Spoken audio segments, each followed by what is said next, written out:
for my presentation, I'd like to start with a question for you. For those of you here, raise your hand if you feel scared when you're giving a presentation. Oh, that's a lot, actually. Even some of our speakers are scared to do presentations. Okay, next question then. For those of you here, who thinks that you're good at doing presentations? Raise your hand if you think you're good at doing presentations. Oh, there's some brave people there, over here. Brave boys. Okay, so. Well, I think now you know that everyone, they don't think they're actually good at doing presentations, and most people are also scared of doing presentations. Okay, so now I want you to look at this polygraph here. So when I was in Japan, I took a survey in one Japanese high school, and the question was, how regularly do you do a presentation? And 73% said they almost never do presentations. They've never done a presentation before. And the rest of the 27% say maybe once in a month, but mostly it's outside of school. And none said more than once a week, or 3 times a week. And I took another survey, and this one asked, do you like presentations? And are you good or not? And this shows that 40% of people like doing presentations. The rest of 60% said they don't like it.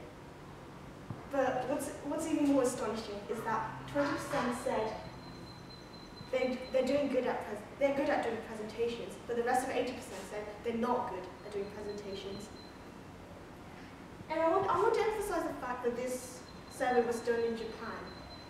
And I think some of you were surprised to hear that most of the people never did a presentation before in their life. So, and you might be wondering why I brought this up. Before I tell you why, I want to talk a bit about myself. So I was born in Japan, but when I was one year old, I went to the UK. And then since then, I've been living around in Germany, in the US, and the UK. And when I was 10, I went back to Japan and spent 7 years there in the Japanese education system. And 2 years ago, in 2015, I came back here again in the international Baccalaureate system. And so one day, I was talking with my friends. And those were friends who also lived outside of Japan, in the States and in England. And we were talking about how Japanese education is really different from the Western education. And one big thing that we realized was we didn't do presentations in class in Japanese schools. So we thought Japanese education lacks presentations. So that's why we thought this was a problem, because in the rapid globalization today, being able to speak in front of an audience and communicate your ideas is a very important skill. So that's why we initiated this project in Japan called Speak to Start. And so if I were to express this event in 3 words, it would be an educational presentation contest. And why? It's not just a normal presentation contest. So what we did was we did the event in 3 structures. So we had a workshop and the rehearsal, and then the contest. And our aim was to, this was aimed for high school students, the same age as us, and our aim was to teach them how to do presentations, because they don't do it in school, and tell them how presentations can be really fun, and it's not as scary as you might think. And we based a lot of this on Western education. For example, like show and tell. I think a lot of you have done this in kindergarten or grade 1 or 2, and I've done them myself as well. I think this is one of the most essential. I think is the essential thing in Western education, because you bring your own toy and then you show it to your friends, and all your friends will be interested in your toy and what you have, and it's something you love, so you can talk with enthusiasm. So that unconsciously builds up confidence in yourself when talking in front of people. And then topics and discussing it with your peers. And this is really important because you can see your ideas and your presentation from an objective view.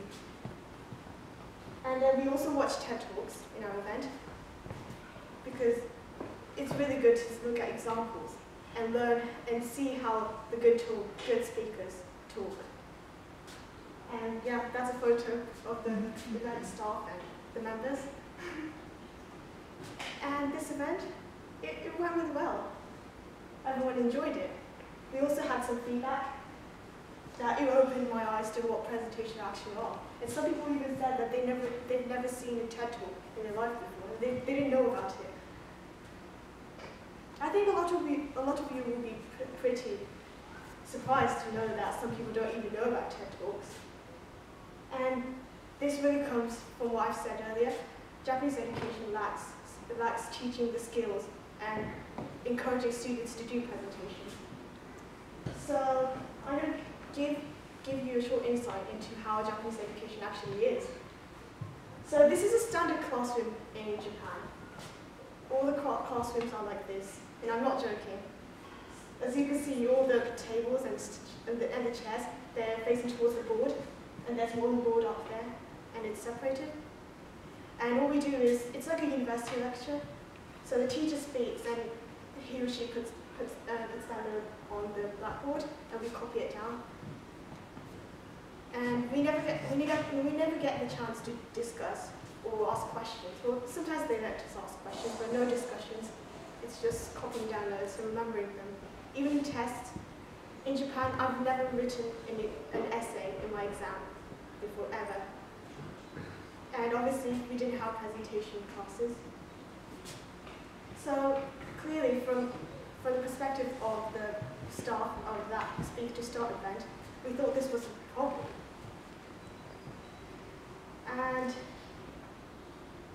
And with that, I left Japan and I went back to Germany. I came back to Germany when I was 16.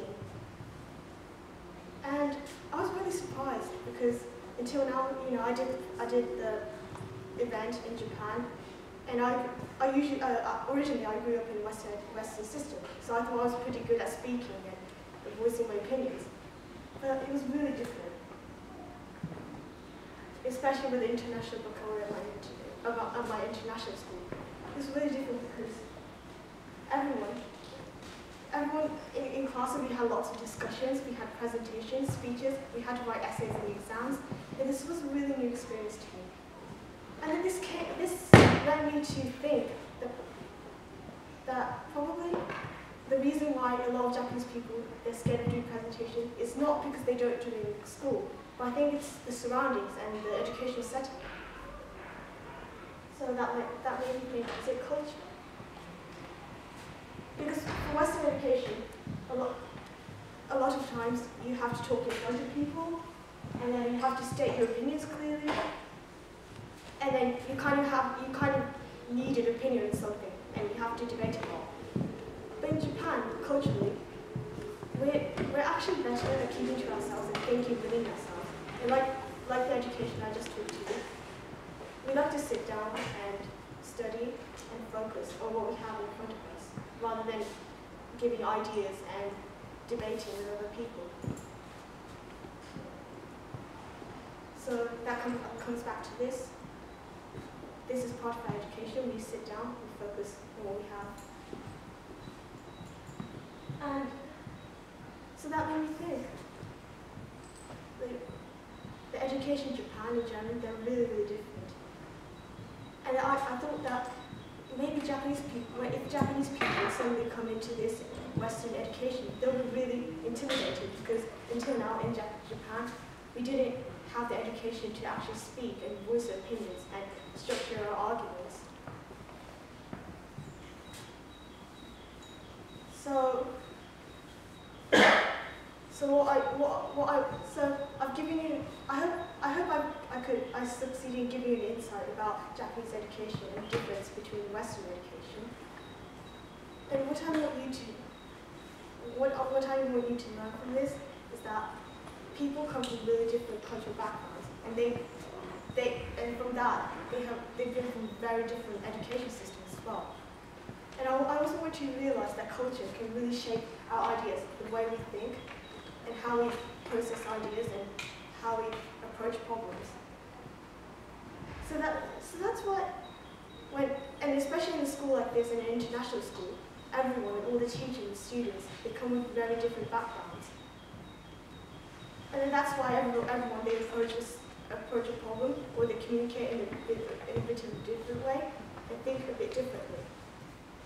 And then that leads into spark ideas and new innovation. And that's why everyone emphasizes the importance of diversity and people with different backgrounds coming together and sharing ideas.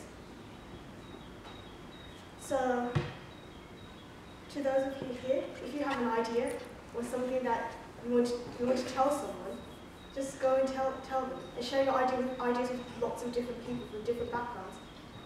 Maybe a new innovation can start from there. And maybe you can exchange very different ideas and way of thinking. Speak to start, like the event I've done. Thank you.